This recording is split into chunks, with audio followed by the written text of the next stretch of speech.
दोस्तों नमस्कार। Exam instructor Girdhar YouTube channel पर आपका स्वागत है। तो दोस्तों सुपर टेट शिक्षक भर्ती परीक्षा 2024 की तैयारी चल रही है और ये 5000 प्रश्नों की महत्वपूर्ण सीरीज है। 5000 प्रश्न इसमें आएंगे आपके और 3220 प्रश्न हो चुके हैं। पूरी प्लेलिस्ट पड़ी है, पूरे प्लेलिस्ट पड़ी है। और जो भी साथी हैं, इससे अच्छा आपको शिक्षक भर्ती परीक्षा का सुपर टेट का कोई चैनल नहीं मिलेगा। इतने बढ़िया आपको नोट्स दिए जा रहे हैं लिख लिख के। तो जो भी साथी नए हैं, इसको चैनल को सब्सक्राइब करें और नियमित रूप से एक मोटर रजिस्टर बना लो और 3220 प्रश्न ये लिख लो और साथ में जो भी टॉपिक रह गए हैं वो पूरी करवा रहे हैं हम। अभी टॉपिक चल रहा है संस्कृत का। तो आज का एक अंक बहुत महत्वपूर्ण है। अभी समास का टॉपिक चल रहा है।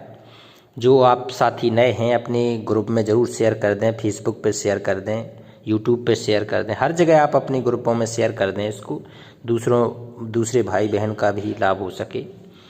तो आइए करते हैं शुरू। वह समास जिसमें पूर्व पद और तथा उत्तर पद प्रधान होते हैं, मतलब दोनों पद जिसमें पूर्व पद और उत्तर पद प्रधान होते हैं, उस समास को क्या कहते हैं? उससे कहते हैं द्वंद्व समास।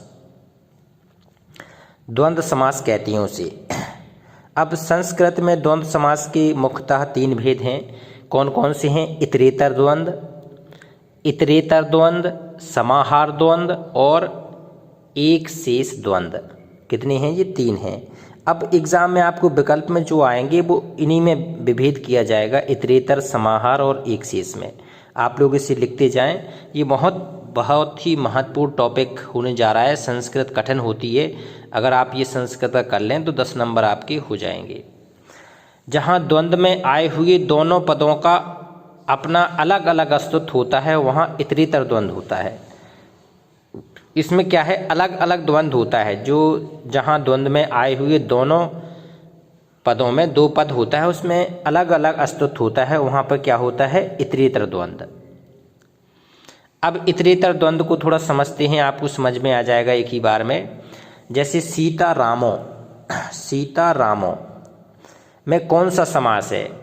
तो ये इतरेतर द्वंद्व है। इसमें क्या है? सीता च रामस्य, मतलब सीता और राम। हिंदी में समझ लो, सीता और राम। तो सीता भी प्रधान है और राम भी प्रधान है। तो ये कौन सा हो गया? संस्कृत का इतरेतर द्वंद्व हो गया। जैसे राम कृष्ण। अब राम कृष्ण में कौन सा समास है? राम और कृष्ण। तो ये भी इतरेतर द्वंद्व है आपका। इसमें क्या हो जाए? रामश्च और कृष्णश्च, राम और कृष्ण, रामश्च और कृष्णश्च। इसको संस्कृत में ही करेंगे, लेकिन आप हिंदी समझते जाओ तो समझ में आ जाएगा। राम कृष्णो मतलब राम और कृष्ण, तो इतरेतर द्वंद्व हो गया।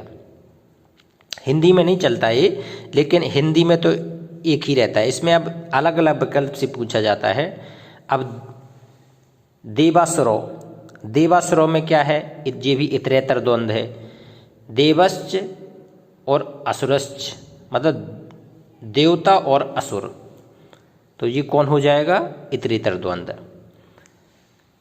कृष्णार्जुनो, मतलब कृष्ण और अर्जुन, कृष्णार्जुनो, तो इतरेतर द्वंद्व हो जाएगा। कृष्णश्च और अर्जुनश्च, तो कृष्ण और अर्जुन कौन सा द्वंद्व हो जाएगा? इतरेतर द्वंद्व। अब इसमें और देखते हैं पार्वती परमेश्वरो, पार्वती और परमेश्वर, पार्वती च परमेश्वरच, परमेश्वरश्च, तो इसमें कौन हो जाएगा? इतरेतर द्वंद्व। हरि हरो में समास कौन सा हो जाएगा? इतरेतर द्वंद्व। हरि और हर, हरि और हर, तो कौन सा समास हो जाएगा इसमें? इतरेतर द्वंद्व। ईश कृष्णो मतलब ईश और कृष्ण, ईश और कृष्ण, इतरेतर द्वंद्व, इतरेतर द्वंद्व। हस्तपादो, हस्त और पैर, मतलब इतरेतर द्वंद्व समास। हस्तपादो, हस्त और पैर, तो इसमें भी कौन सा हो जाएगा? ये इतरेतर द्वंद्व हो जाएगा। सज्जन दुर्जनो, सज्जन दुर्जनों में कौन सा समास हो जाएगा? सज्जन और दुर्जन, इतरेतर समास। सज्जन दुर्जनों, सज्जन और दुर्जन, इतरेतर समास। शिव केशवों में समास कौन सा हो जाएगा? शिव और केशव, इतरेतर द्वंद्व समास, इतरेतर द्वंद्व समास। राम लक्ष्मणों मतलब राम और लक्ष्मण, कौन सा हो जाएगा? इतरेतर द्वंद्व समास। पितरों, पितरों माता और पिता, तो पितरों में कौन सा हो जाएगा? इतरेतर द्वंद्व समास। भीमार्जुनों, भीम और अर्जुन, भीमार्जुनों, तो ये भी हो जाएगा आपका इतरेतर द्वंद्व समास। तो ये सारे महत्वपूर्ण हैं, आप लोग लिख के एक मोटा रजिस्टर बना लें और प्ले लिस्ट में जाके पूरी सीरीज लिख लें, पूरी सीरीज। तो जैसे ही आपका एग्ज़ाम आएगा आपको रिवाइज करने में बिल्कुल भी टाइम नहीं लगेगा। आप एक एक करके टॉपिक बाय टॉपिक सारे क्वेश्चन, ये हमने लिख लिख के नोट्स बना बना के आपको पूरे टॉपिक क्लियर किए हैं, तो आप इसको ध्यान से सीरीज को समझें। 5000 प्रश्न की सीरीज है। जिस द्वंद्व समाज में आए हुए पद अपना अर्थ बतलाने के साथ साथ समूह या समाहार का बोध कराते हैं, वहाँ पर कौन सा समास होता है? समाहार द्वंद्व समास। कौन सा? समाहार द्वंद्व। जिस समास में आए हुए पद अपना अर्थ बतलाने के साथ साथ क्या करते हैं? समूह या समाहार का बोध कराते हैं, वो समाहार द्वंद्व समास होता है।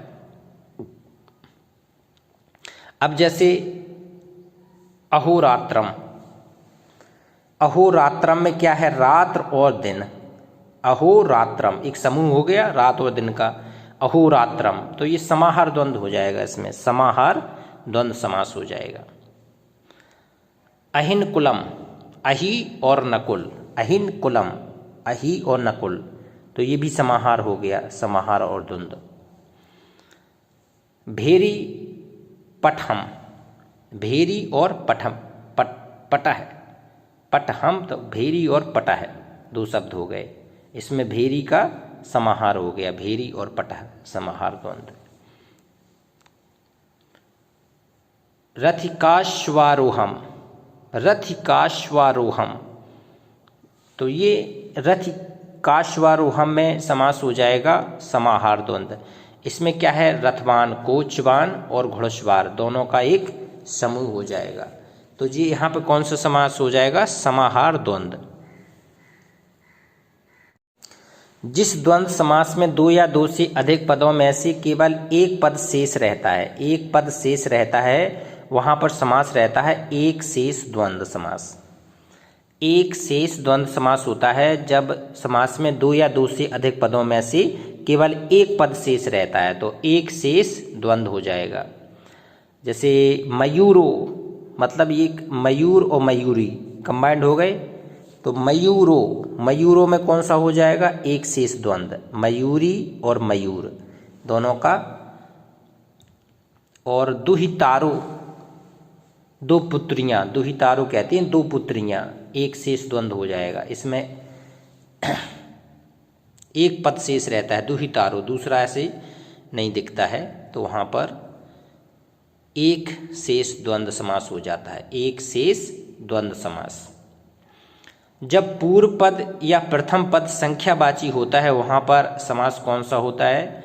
जब पूर्व पद या प्रथम पद संख्यावाची होता है, वहाँ पर समास होता है द्विगु समास, द्विगु समास। और इसमें संख्या, जब शब्द स्टार्ट होता है तो पहले जो संख्या होती है उसी से इसकी पहचान होती है कि ये द्विगु है कि नहीं है। अब जैसे देखते हैं इसके उदाहरण, त्रिभुवन, त्रिभुवन का अर्थ क्या होता है? तीनों भुवनों का समूह, त्रिभुवन, तो त्रि आ गया, त्रि मतलब होता है यहाँ तीन, तो इसमें कौन सा होगा? द्विगु समास। ऐसी त्रिलोकी, तीनों लोकों का समाहार होगा इसमें, त्रिलोकी, तीन लोकों का समाहार होगा तो द्विगु समास। पंचवटी, पांच, इसमें क्या हो गया? पांच बटियों का समूह, द्विगु समास, पंचवटी, पांच बटियों का समूह। पंचगवम, पंचगवम, पंचगवम, गवम का अर्थ होता है गाय, पांच गायों का समूह पंचगवम, तो इसमें भी हो जाएगा द्विगु समास, पंचगवम। अब पंचामृतम, 5 अमृतों का समूह, पंचामृतम, पंचामृतम 5 अमृतों का समूह, तो इसमें भी क्या हो जाएगा, द्विगु समास।